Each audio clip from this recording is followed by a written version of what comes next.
শিলিগুড়িতে ফের দুদিন পানীয় জল বন্ধের ঘোষণা। শুক্র আর শনিবার পানীয় জলের পরিষেবা বন্ধ থাকবে। কিন্তু কেন? কথা বলবো পার্থ, আমার সহকর্মীর সঙ্গে। পার্থ, কি কারণে শুক্র শনিবার পানীয় জল পাওয়া যাবে না?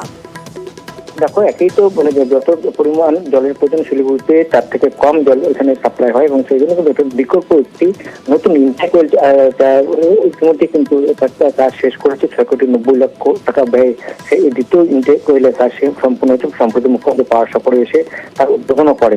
আর এই বিকল্প যে দ্বিতীয় ইনটেক ওয়েলটি হচ্ছে, তার সঙ্গে পুরোনো ইনটেক ওয়েলের যে সংযোগ করা হবে তার জন্য কিন্তু 2 দিন সময় নেওয়া হচ্ছে। অর্থাৎ আগামী শুক্র এবং শনিবার শহরের 47টা ওয়ার্ডে পুরসভা যে পানীয় জল সরবরাহ করে তার সম্পূর্ণভাবে বন্ধ থাকবে, এবং রোববার থেকে আবার পরিষেবা স্বাভাবিক হবে। বিকল্প হিসাবে এই যে 47টা ওয়ার্ড, সেখানে যেমন পুরসভার ট্যাঙ্কার যেমন পৌঁছানো হবে, সেখানে জলের পাউচ পৌঁছে দেওয়া হবে।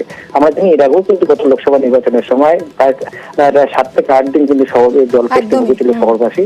আর এই দ্বিতীয় ইন্টিগ্রেটরটা চালু হয়ে গেলে কিন্তু আর জল কষ্টে ভুগবে না শহরবাসী, এমনটাই জানালেন মেয়র।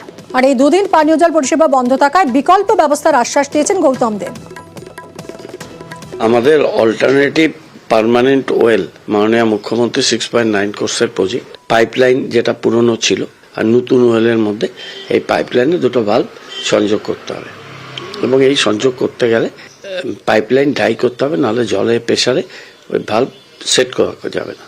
এই টেকনিক্যাল কারণে 22 এবং 23 তারিখ জল সরবরাহ বন্ধ থাকবে। আমরা পুরসভার 25টা 5,000 লিটারের ট্যাঙ্ক, 35টি 2,000 লিটারের ট্যাঙ্ক পোর্টেবল গাড়ি দিয়ে আমরা মুভ করাবো। পিএইচই 5,000 লিটারের 5টা জলের ট্যাঙ্ক দিচ্ছে, সেটা মুভড হবে, এবং 2 দিনে 2 লাখ জলের পাউচ বিভিন্ন জায়গায় আমরা অলরেডি বড়গুলোকে পাঠিয়ে দিয়েছি।